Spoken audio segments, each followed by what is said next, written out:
Hello everyone, कैसे हैं आप सभी। उम्मीद करता हूं सभी स्वस्थ होंगे, ठीक होंगे, आपकी पढ़ाई भी सुचारू रूप से चल रही है। प्यारे बच्चों, आज के सेशन में हम लोग एक नया चैप्टर है जिसका नाम है सीरीज के फूल। इस चैप्टर को हम लोग पढ़ेंगे, जिसके अंतर्गत हम लोग पहले तो हम लोग चैप्टर को पढ़ेंगे अच्छे समझते हुए, उसके बाद हम लोग कुछ एमसीक्यूज और डेस्क्रिप्टिव सवालों के साथ में हम लोग इसे फिनिश करेंगे।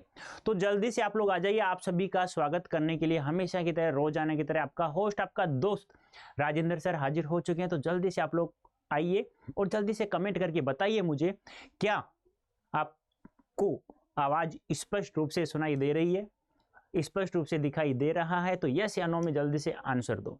और आने के बाद में जैसे आंसर दे दो, उसके बाद आप लोगों को शेयर करना है और लाइक करना है, क्योंकि जो मुहिम हम लोगों ने चला रखी है कि 200 में 100% मार्क्स प्राप्त करने की और सीयूटी में 200 नंबर प्राप्त करने की, उसे हम लोग तभी पूरा कर सकते हैं तब आप लोग मेरा साथ देंगे और शेयर ज़्यादा आप लोग करेंगे।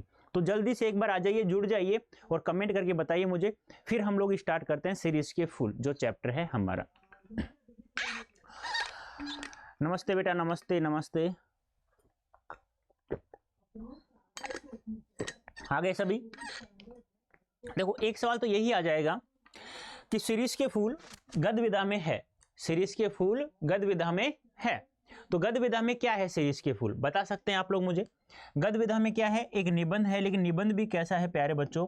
एक निबंध है और वो भी कैसा है, मैं आप लोगों को बता दूं, वह भी एक ललित निबंध है। कैसा है? एक ललित निबंध है। कैसा निबंध है? ललित निबंध है गद्य विधा में। ये आपको ध्यान में रखना होगा। और एक सवाल ये पूछा जाएगा कि सीरीज के फूल किस काव्य संग्रह से लिया गया है, तो ध्यान रखना है कल्पलता से लिया गया है। आप लोगों से पूछा जाए कि सीरीज के फूल या कल्पलता के रचनाकार कौन है, तो आप लोग कहेंगे अजहारी प्रसाद द्विवेदी। सीरीज के फूल लिखा किसने? अजहारी प्रसाद द्विवेदी जी ने। ये जितने भी सवाल 1, 2, 3, 4, ये चारों के चारों सवाल कक्षा 12th के लिए तो महत्वपूर्ण नहीं है, ये लिटरेचर के सवाल बनते हैं और ये महत्वपूर्ण है किसके लिए? सीयूटी 2024 के लिए। तो हम लोगों को ऐसा नहीं क्लास 12th ही पढ़ना है, साथ साथ में हमें सीयूटी 2024 की तैयारी करनी है। तभी तो हमारी यह मुहिम जो है कि सीयूटी में 2024 में 200 नंबर हिंदी में और क्लास 12th में हिंदी विषय में 95% से अधिक अंक हम लोग प्राप्त कर सकते हैं। ठीक है, तो यह जो सीरीज का फूल है, यह जो निबंध लिखा अजहारी प्रसाद द्विवेदी जी ने, यह तो मैं बता चुका हूं कि यह कल्पलता संग्रह से लिया गया है। अब जैसे ही हम लोग इस सीरीज के फूल चैप्टर को पढ़ते हैं, तो इसमें सीरीज का फूल है वह तपती दोपहरी में भी, गर्मी में, लू आंधी तूफान सब में वह खड़ा रहता है डट करके, अवधूत की भांति, अवधूत की तरह। फिर भी वह अपना कार्य है वो करता रहता है। वायुमंडल से रस खींच करके वह फूलों को, मतलब जो भी फूल आता है वह खिलता रहता है, चाहे लू हो, चाहे आंधी हो, तूफान हो, वर्षा, कैसा भी मौसम हो। और जैसे ही हमें सीरीज के गुणों के बारे में अजहारी प्रसाद द्विवेदी जी हमें बताते हैं, तो हमें याद आती है एक महान विद्वान, महापुरुष जिनका नाम है महात्मा गांधी जी। जिस प्रकार वो प्रत्येक आंदोलन में अपने भारत देश को आजाद कराने के लिए डटकर खड़े हुए थे, ऐसा ही ये सीरीज का फूल है। इसकी डालियां तो होती तो कमजोर हैं, लेकिन जो फूल आता है वह फूल तब तक नहीं हटता वहां से, तब तक कोई दूसरा फूल आकर के उसे हटा नहीं देता है। तो इसी प्रकार इस चैप्टर से हमें एक शिक्षा मिलती है। क्या मिलती है?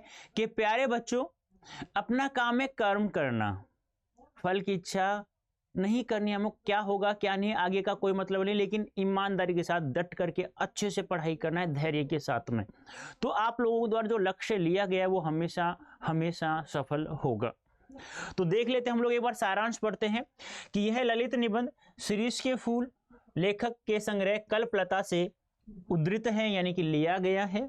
इसमें लेखक आंधी, लू, गर्मी की प्रचंडता में भी अवधूत की भांति, यानी कि सन्यासी की भांति, अविचल, जो हिलता नहीं है, जो चलता नहीं है, मतलब वहीं डटा रहता है, होकर कोमल पुष्पों का सौंदर्य बिखेर रहे सीरीज के माध्यम से मनुष्य की अजय जिजीविषा, यानी कि जीने की इच्छा, और वो भी कैसे?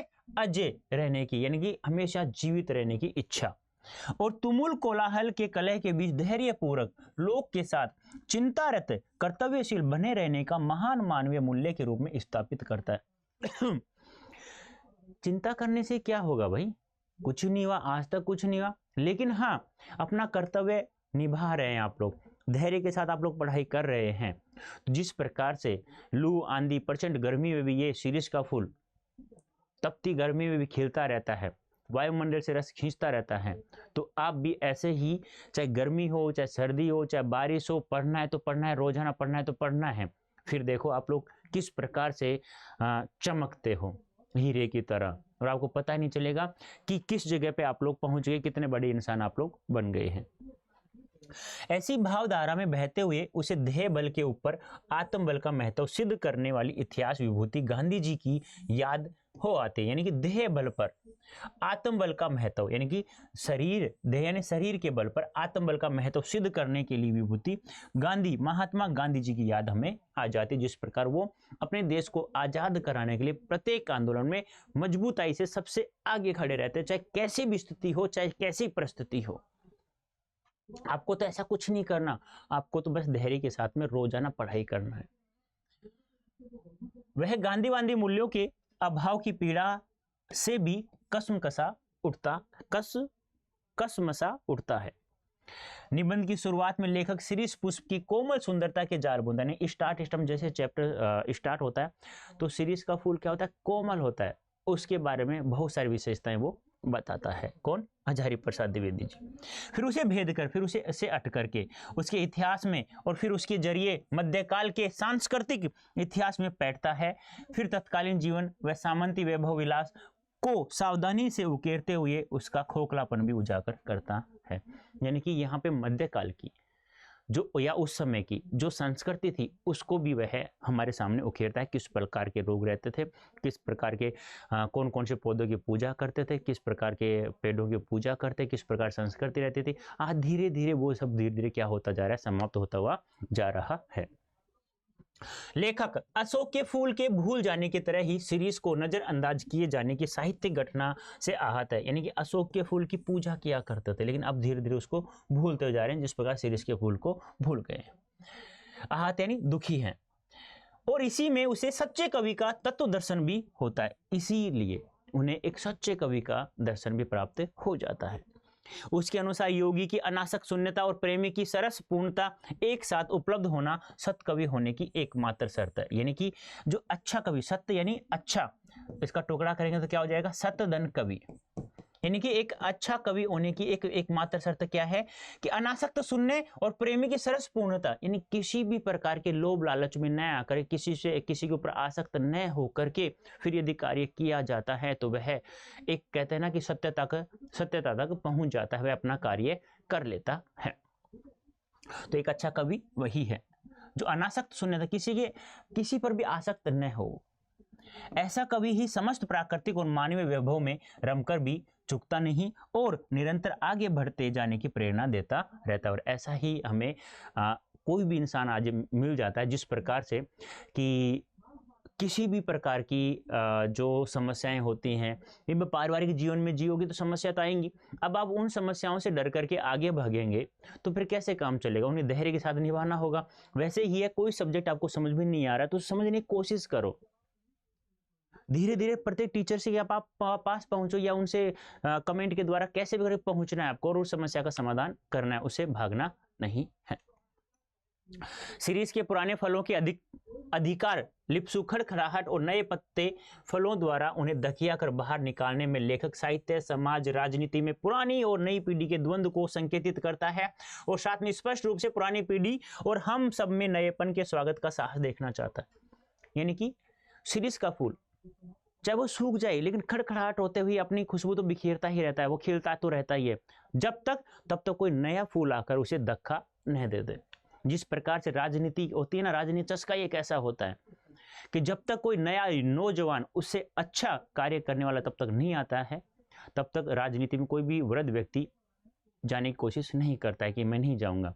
लेकिन जब तक कोई युवा आकर उसे धक्का नहीं दे दे तब तक वह नहीं हटता, वहां से नहीं जाता। उसी प्रकार सीरीज के फूल के बारे में बताया गया है कि तब तक डटे रहो जब तक तुम्हें कोई आकर कोई धक्का न मारे। इस निबंध का शिल्प इसी में चर्चित इक्षुदंड यानी गन्ने की तरह है। सांस्कृतिक संदर्भों में शब्दावली की भड़कीली खोल के भीतर सहज भावधारा में मधुरस से युक्त, जिस प्रकार एक गन्ने के रस में रस होता है उसी प्रकार शीर्ष के फूल में रस बताया गया है। रस यानी कि वो चमकता हुआ रहता है, हमेशा खिलता हुआ रहता है।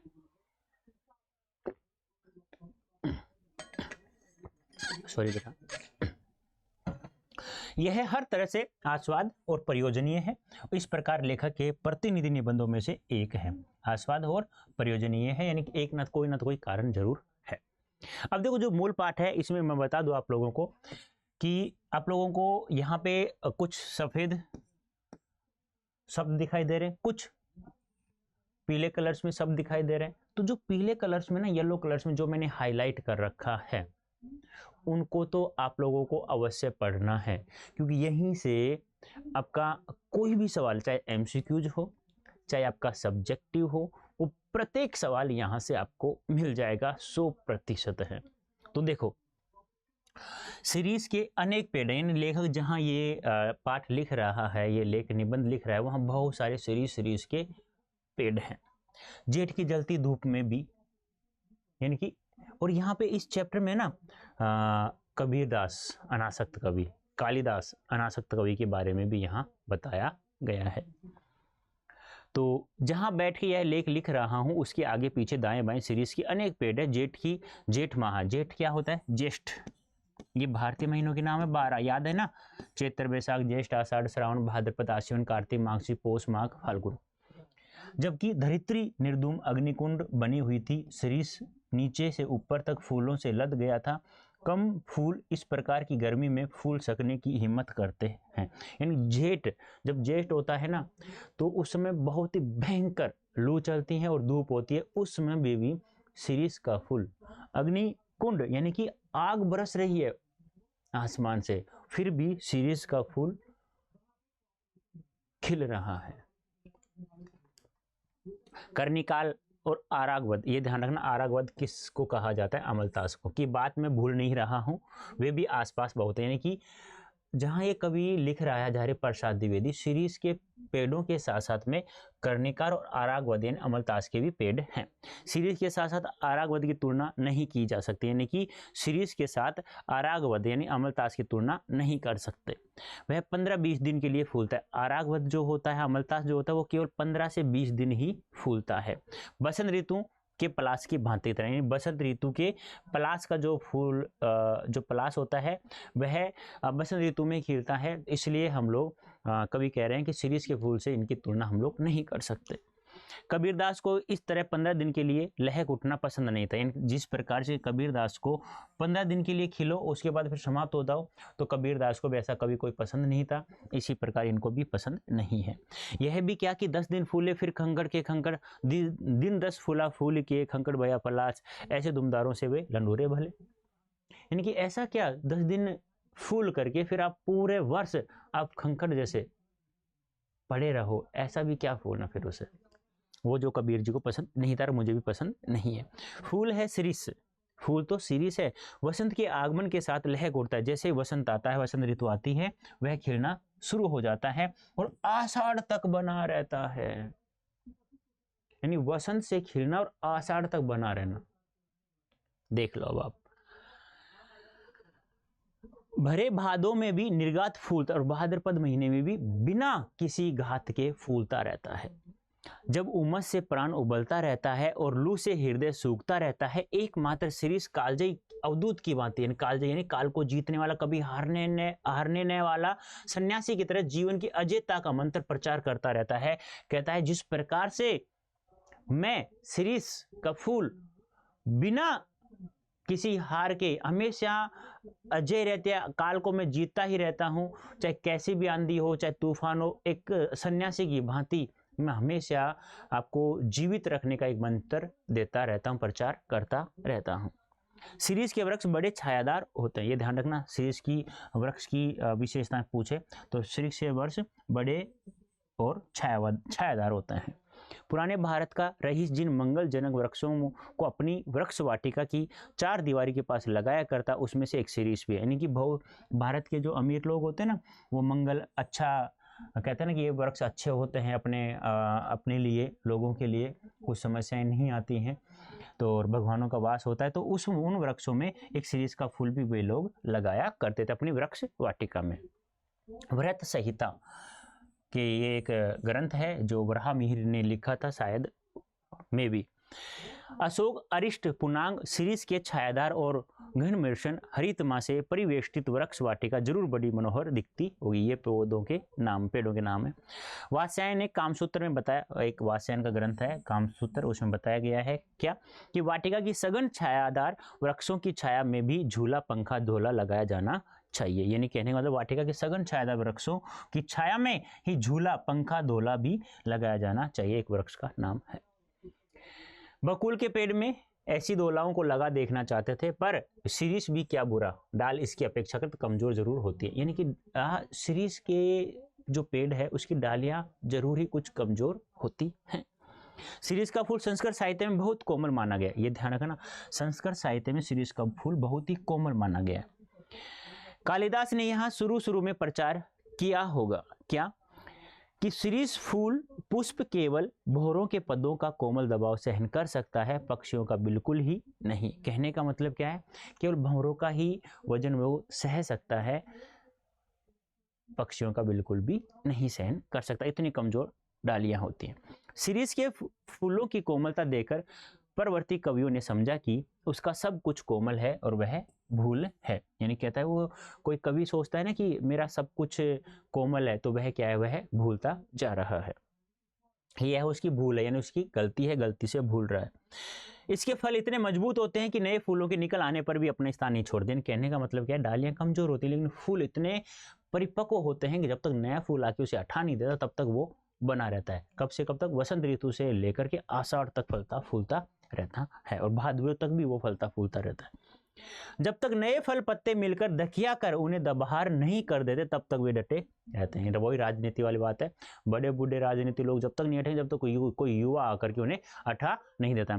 कहने का मतलब क्या है, मेरा कहने का मतलब यह है दोस्तों, जो भी चीज आप लोग पढ़ते हैं तो उसे आप लोग मेहनत के साथ में, यदि आप लोग अच्छे से उसे आप लोग पढ़ते हैं तो कोई भी समस्या कभी भी नहीं आएगी आप लोगों के लिए।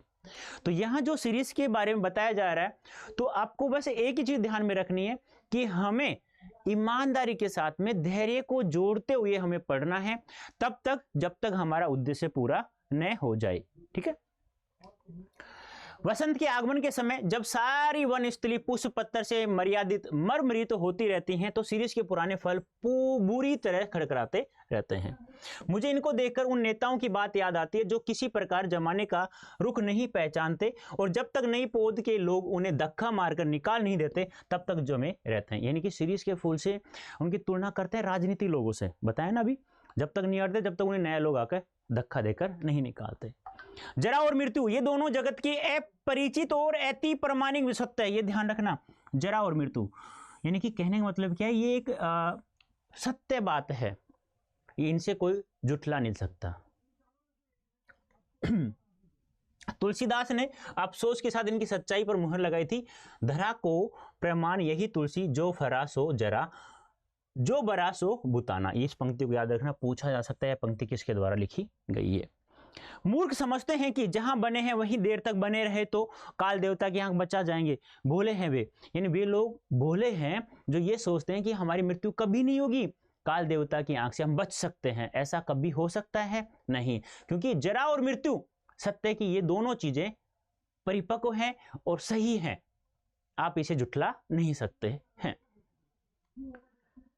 दुख हो या सुख हो वह हार नहीं मानता। कौन? शिरीष। न उद्योग का लेना न मादों को देना, मतलब किसी से कोई मतलब नहीं, अपना कार्य करो और बाहर में जाए जनता, सीधी सी बात है। आप भले तो जग भला, वही ध्यान है।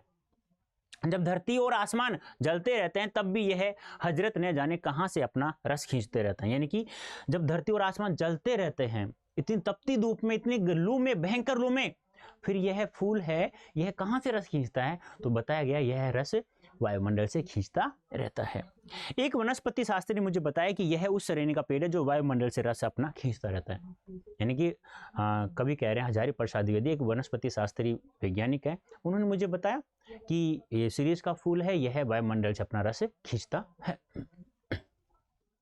अवधूतों के मुंह से ही संसार की सबसे सरस रचनाएं निकली हैं। कबीर बहुत कुछ इस सीरीज के समान ही थे। यानी सीरीज के समान किसे बताया गया? कबीर दास जी को बताया गया। मस्त और बेपरवाह, यानी कबीर दास जी किसी से कोई लेना देना नहीं था, वैसा ही सीरीज का फूल है। पर सरस और मादक, कालिदास भी जरूर अनासक्त योगी रहे होंगे, और कालिदास भी एक अनासक्त कवि थे। यानी अनासक्त कवि कौन होता है? जिसे किसी भी कोई लेना देना नहीं हो और वह अपना कार्य करते रहे। मेघदूत का काव्य उसी प्रकार के अनासक्त, अनाविल, उन्मुक्त हृदय में उमड़ सकता है। जो कवि अनासक्त नहीं रह सका, जो फक्कड़ नहीं बन सका, जो किए कराए का लेखा जोखा मिलाने में उलझ गया, वह भी क्या कवि है? कहते हैं कर्नाट राज्य की प्रिया विजिका देवी ने गर्वपूर्वक कहा कि एक कवि ब्रह्मा है, दूसरा वाल्मीकि है, तीसरा व्यास है और कोई नहीं है। ध्यान रखना, कौन? कर्नाट राज्य की प्रिया विजिका देवी। क्या कहा? एक कवि को ब्रह्मा बताया, दूसरा वाल्मीकि बताया, तीसरा व्यास जी को बताया गया है। एक ने वेदों को दिया, दूसरे ने रामायण को दिया, तीसरे ने महाभारत को दिया। इसके अतिरिक्त यदि कोई कवि होने का दावा करे तो मैं कर्नाट राज्य की प्यारी रानी उसके सिर पर अपना बायां चरण रखती हूं। यानी कि उन्होंने कहा केवल 3 ही कवि हैं, एक ब्रह्मा, दूसरा वाल्मीकि, तीसरा व्यास। ब्रह्मा ने वेद दिए, वाल्मीकि ने रामायण दिया, व्यास ने महाभारत दिया। इसके अलावा यदि कोई दावा करता है कि मैं कवि हूं तो मैं उसे अपना बायां चरण उसके ऊपर रखती हूं। पर मैं कहता हूं कवि बनना मेरे दोस्तों तो फक्कड़ बनो, यानी बनो कवि तो फक्कड़ बनो, किसी प्रकार से कहीं का कोई लेना देना नहीं हो, पारिवारिक समस्याओं से दूर रहना हमेशा, जैसे कबीरदास और कालिदास जी थे। कालिदास वजन ठीक रख सके तो क्योंकि वे अनासक्त योगी की स्थिर प्रज्ञता और विदग्ध प्रेमी का हृदय पा चुके हैं। कवि होने से क्या होता है? मैं भी छंद बना लेता हूं, तुक जोड़ लेता हूं, और कालिदास भी छंद बना लेते थे, तुक भी जोड़ ही सकते होंगे, इसलिए हम दोनों एक श्रेणी के नहीं हो जाते। यानी कि कविता मैं भी लिखता हूं, भाई आप भी लिखते हो, लेकिन मैं कालिदास जैसा तो फक्कड़ नहीं हूं ना, मैं उनके जैसा नहीं बन सकता, एक दूसरे को नहीं जोड़ सकते। पुराने सहृदय ने किसी ऐसे ही दावेदार को फटकारते हुए कहा था, वयमपि कव्य कव्य कव्यस्ते कालिदास। मैं तो मुग्ध और विस्मय विमूढ़ होकर कालिदास से एक एक श्लोक को देखकर हैरान हो जाता हूं।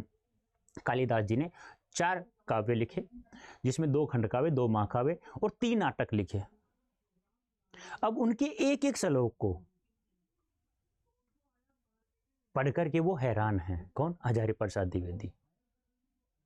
यानी कि उन्होंने मेघदूत लिखा, ऋतु संहार लिखा, कुमार संभव लिखा, अभिज्ञान शाकुंतलम लिखा। हाँ, तो ऐसे उन्होंने 4 काव्य, जिसमें 2 खंड काव्य आते हैं, ऋतु संहार और मेघदूत, और 2 महाकाव्य आते हैं और 3 नाटक आते हैं, जिसमें अभिज्ञान शाकुंतलम बहुत ही अच्छा सर्वश्रेष्ठ नाटक माना जाता है।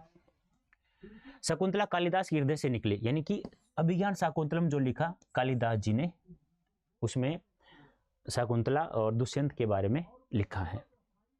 राजा दुष्यंत भी अच्छे भले प्रेमी थे, उन्होंने शकुंतला का एक चित्र बनाया, लेकिन रह रहकर उनका मन खींच उठता कि कहीं ना कहीं कुछ छूट गया। यानी कि राजा दुष्यंत ने शकुंतला का डायग्राम, तस्वीर बनाई, लेकिन फिर भी वो रह रह के सोच रहे थे इसमें कुछ ना तो कुछ क्या है, कमी है, और वो कमी क्या है देखो। बड़ी देर बाद उन्हें समझ में आया कि शकुंतला के कानों में उस शिरीष के पुष्प को देना भूल गए हैं और उसके गंड स्थल तक लटके हुए रह गया है, और शरद चंद्र की किरणों के समान ही सुब्रमण्यल का हार, यानी कि हार भूल गए हैं और शिरीष का फूल भूल गए हैं। कालिदास सौंदर्य के बाह्य आवरण को भेदकर उसके भीतर तक पहुंच सकते थे। दुख हो कि सुख, वे अपना भाव रस उस अनासक्त कृपिवल की भांति खींच लेते थे जो निर्दलित इक्षुधन से रस निकाल लेता है। कालिदास महान थे क्योंकि वे अनासक्त रह सके थे। कुछ इसी श्रेणी की अनासक्ति आधुनिक हिंदी कवि सुमित्रानंदन पंत में है। या क्या बात है, पंत जी का भी उल्लेख मिलता है यहाँ पे। कविवर रविंद्रनाथ में भी यह अनासक्ति थी, रविंद्रनाथ टैगोर के बारे में भी आ गया है। एक जगह उन्होंने लिखा है, पढ़ लेना ये, राजोधान का सिंह द्वार कितना ही अबरभेदी क्यों न हो, उसकी शिल्प कला कितनी ही सुंदर क्यों न हो, वह यह नहीं कहता कि हम में आकर ही सारा रास्ता समाप्त हो गया है। असल गंतव्य स्थान उसे अतिक्रम करने के बाद ही है, यह बताता उसका कर्तव्य है। इस चिलकती धूप में इतना सरस वह कैसे बना रहता है? क्या ये बाह्य परिवर्तन, धूप, वर्षा, आंधी, लू अपने आप में सत्य नहीं है? यानी कि आप कवि कह रहा है कि ये शिरीष का फूल इस प्रकार से कैसे है कि ये आंधी तूफान ये झूठ है, क्या ये सत्य नहीं है? हमारे देश के ऊपर जो यह मार काट, अग्निदाह, लूटपाट, खून खच्चर का बवंडर बह गया है, उसके भीतर भी क्या स्थिर रहा जा सकता है? शिरीष रह सका है। क्यों मेरा मन पूछता है कि ऐसा क्यों संभव हुआ? क्योंकि शिरीष भी अवधूत, शिरीष वायुमंडल से रस खींचकर इतना कोमल, इतना कठोर है, कोमल भी है और कठोर है, अंदर से क्या है? कोमल है। उसकी डालियां कमजोर हैं, लेकिन बाहर से दिखता है कमजोर, लेकिन अंदर से कठोर है। गांधी जी भी वायुमंडल से रस खींचकर इतना कोमल, इतना ही कठोर हो सका था। मैं जब शिरीष की ओर देखता हूं तब हुक उठती है, हाय वह अवधूत आज कहाँ है, हाय वह सन्यासी आज गांधी बाबा जी कहाँ हैं, राष्ट्रपिता कहाँ हैं? आज भी हमें वैसे ही सन्यासी गांधी जी, महान महात्मा गांधी जी जैसे राष्ट्रपिता जैसे विद्वानों की, या हम लोग कह सकते हैं कि महान पुरुष की आवश्यकता है। सीरीज की बातें जो हमेशा डटा रहे। ये चैप्टर हमारा समाप्त हुआ है। अब आपको बताना है पहला सवाल हमारा, जीवन शिरीष जीवन रस कहाँ से खींचता है? बताइए फटाफट, कहाँ से खींचता है? फटाफट कोई बता सकता है मुझे? भूमि से, वायुमंडल से, आकाश या धरती से? तो बता चुका हूँ, वायुमंडल से। नेक्स्ट, लेखक सच्चा कवि किसे मानता है?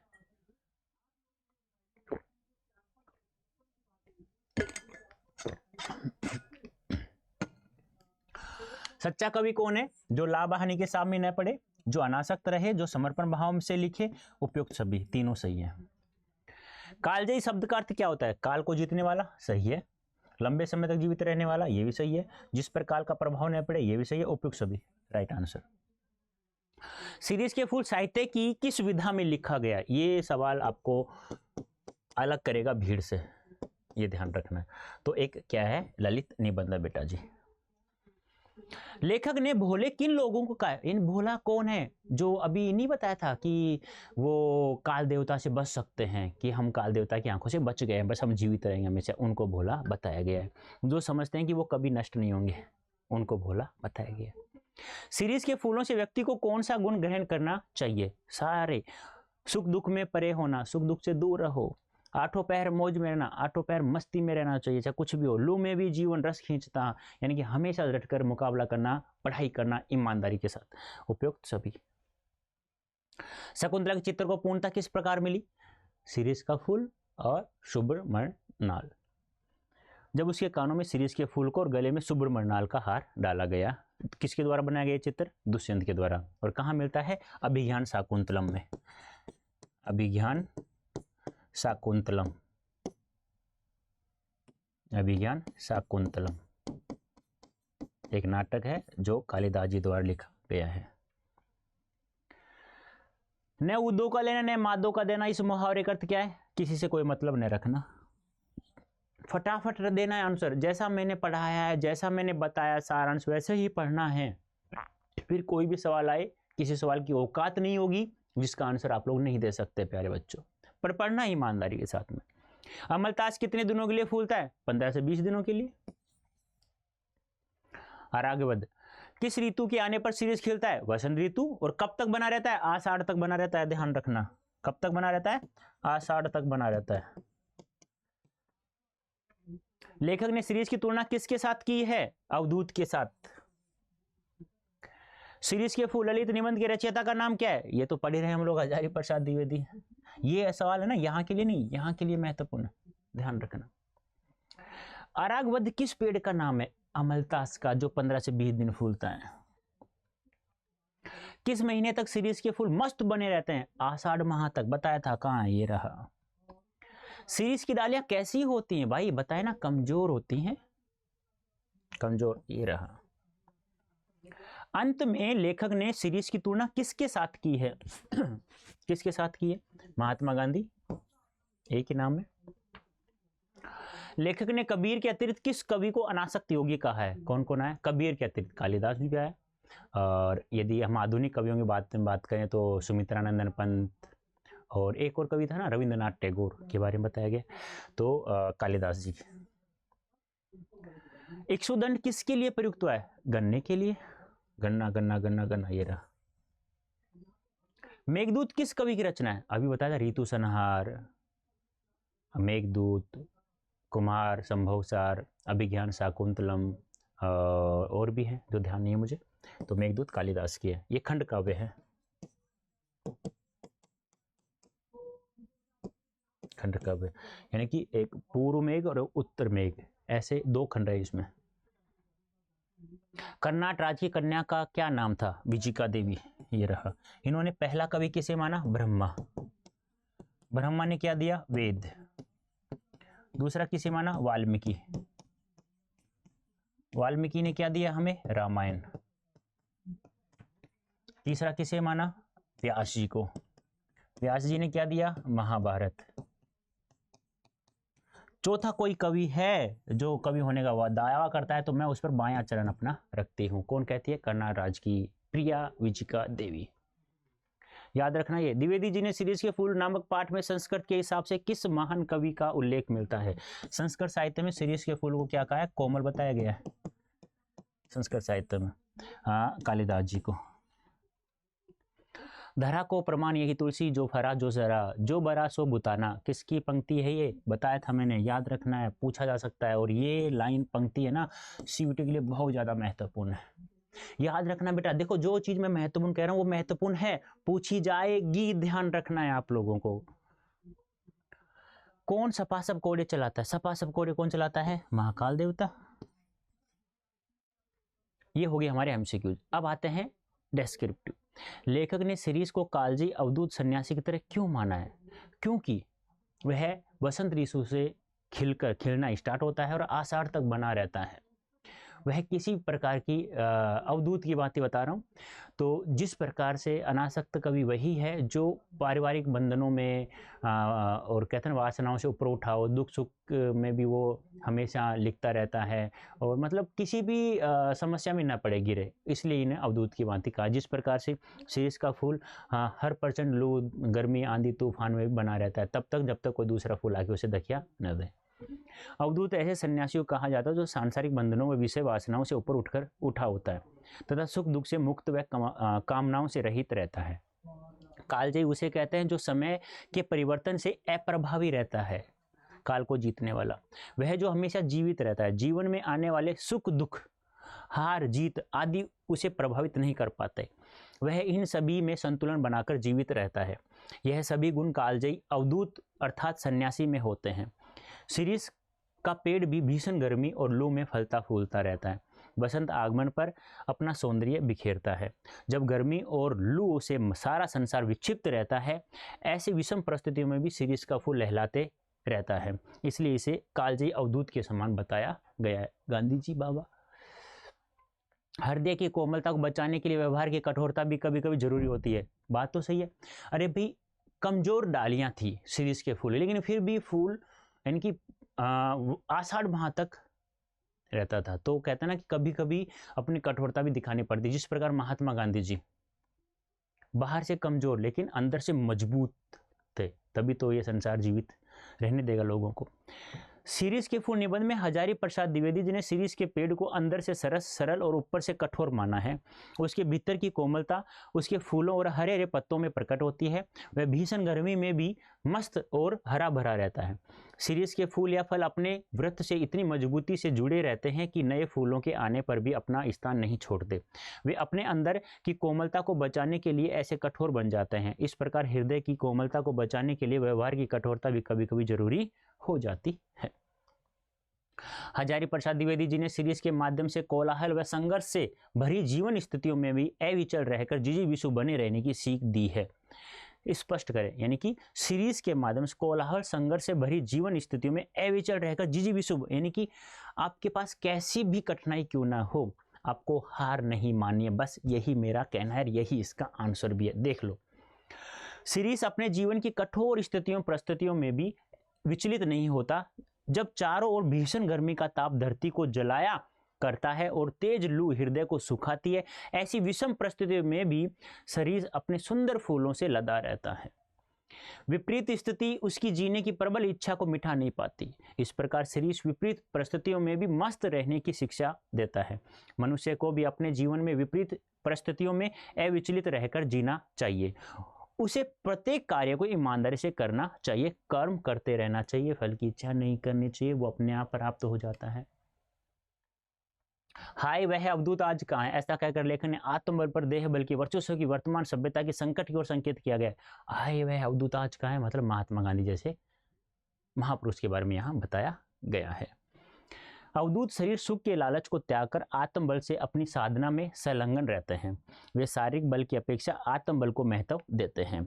जीवन के सभी समस्याओं का सामना करते हुए मानवता की सेवा करते हैं। वर्तमान में अधिकांश लोग शारीरिक बल को महत्व देते हैं। वे धन दौलत के बल पर भौतिक सुख भोग को सामान इकट्ठा कर रहे हैं, जिससे मानव मूल्यों का पतन हो रहा है। आत्मबल और प्रेम, शांति, अहिंसा आदि गुणों का सर्वत्र अभाव है। ऐसे समय में देश के मार्गदर्शन के लिए महात्मा गांधी जैसे अवधूत की प्रबल आवश्यकता है, बहुत ज्यादा आवश्यकता है। गांधी जैसे विचारक ही देश को इस संकट से निजात अर्थात मुक्ति दिला सकते हैं। हाय वह अवधूत आज कहाँ है कहकर लेखक ने देश की समस्याओं के समाधान के लिए गांधीवादी विचारों की आवश्यकता पर बल दिया गया है, और ऐसे विचार करने वाले इंसान मिलेगा भी नहीं आपको। कवि साहित्यकार के लिए अनासक्त योगी की स्थिर प्रज्ञता और विदग्ध प्रेमी का हृदय एक साथ आवश्यक है। ऐसे विचार प्रस्तुत कर लेखक ने साहित्य कर्म के लिए बहुत ऊंचा मानदंड निर्धारित किया, विस्तार पूर्वक समझाए। देखो, साहित्य प्रेमी यानी कि अच्छी अच्छी बातें लिख सकता है प्रेम, और अनासक्त क्या होता है, ज्यादा आसक्त भी नहीं होना चाहिए, तभी वह अच्छी कविता लिख सकता है। हजारी प्रसाद द्विवेदी जी का मानना है कि श्रेष्ठ कवि एवं साहित्यकार शारीरिक माया मोह से मुक्त एक योगी के समान स्थिर प्रज्ञता होने के साथ उसे अच्छी तरह परिपक्व प्रेमी हृदय वाला भी होना चाहिए।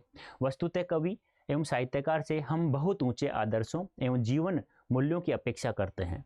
जब कवि अनासक्त योगी रहेगा तब वह यथार्थ का चित्रण कर सकेगा, कल्पना का बिल्कुल भी नहीं। निष्पक्षता से अपने मनोभाव व्यक्त कर सकेगा तथा नीति सम्मत संदेश दे सकेगा। कवि का हृदय कोमल भावनाओं से भरा होना भी जरूरी है, इसलिए कवियों को वज्र से भी कठोर और कुसुम से भी कोमल हृदय वाला बताया गया है। महाकवि कालिदास, सूरदास, तुलसीदास, आधुनिक कवियों में सुमित्रानंदन पंत आदि भी यही विशेषता थी। इसी कारण वे उच्च उदात्त मानवीय आदर्शों की प्रतिष्ठा कर सके और कालजयी रचनाएं करने में सफल हो सके। यानी किसी पर आसक्त नहीं होना चाहिए, एक प्रेमी की तरह भी रहना चाहिए। दोनों चीजों को संलग्न किया है। सर्वग्रासी काल की मार से बचते हुए भी दीर्घजीवी हो सका, जिसने अपने व्यवहार में जड़ता छोड़कर नित्य बदल रही स्थितियों में निरंतर अपनी गतिशीलता बनाए रखी। पाठ के आधार पर स्पष्ट करो। शीर्ष के फूल के बारे में बताना है आपको, किस प्रकार से वो आंधी लू में डट करके फिर भी वायुमंडल रस खींच करके जब तक कोई नया फूल न आकर उसे दख्या न देता। यानी आप सोचो यार, वसंत ऋतु से आषाढ़ माह तक जो फल फूलता रहता है वो कितना कठोर होगा, बताना है पूरा का पूरा। ये हो गया हमारा चैप्टर है। अब मैं आपसे एक बात कहूँगा, अब ये तो क्लास 12th की तैयारी करवाई जा रही है आप लोगों को। अब आप चाहते हो CUT 2024 और क्लास 12 दोनों की तैयारी एक साथ करें, और जो हमारा उद्देश्य है, मुहिम है कि क्लास 12 में 95% से अधिक अंक हो और CUT 2024 में प्रत्येक सब्जेक्ट में 100% प्राप्त कर सके। तो उसके लिए आप लोगों को संघर्ष बैच से जुड़ना होगा इस कूपन कोड का प्रयोग करते हुए Y551। कैसे यूज करेंगे? अब वर्तमान में आज और कल ध्यान रखना 20% का डिस्काउंट भी प्राप्त हो रहा है। तो ऐसे गूगल ओपन करना है, ठीक है, और यहां टाइप करना है अड्डा 24/7, ठीक है। पहली साइट चले जाना है, फिर ऑल कोर्सेज दिख रहा है आप लोगों को, यहां जाना है आप लोगों को, फिर जाना है स्कूल K12 में जाना है आप लोगों को, उसके बाद जाना है क्लास 12 CBSE बोर्ड क्लास 12। चले गए, यहाँ आपको संघर्ष बैच दिख रहा होगा, उम्मीद करता हूँ ये रहा। यहाँ से आप लोगों को बाय नाउ करना है, यहाँ से बाय नाउ करना है, और यहाँ इस कोड को रिमूव कर देना। कोड मैंने जो बताया उस कोड का प्रयोग करना है। क्या बताया मैंने? Y551।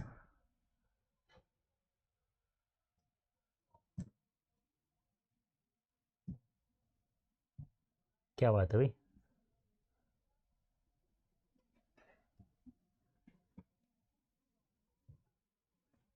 एक मिनट।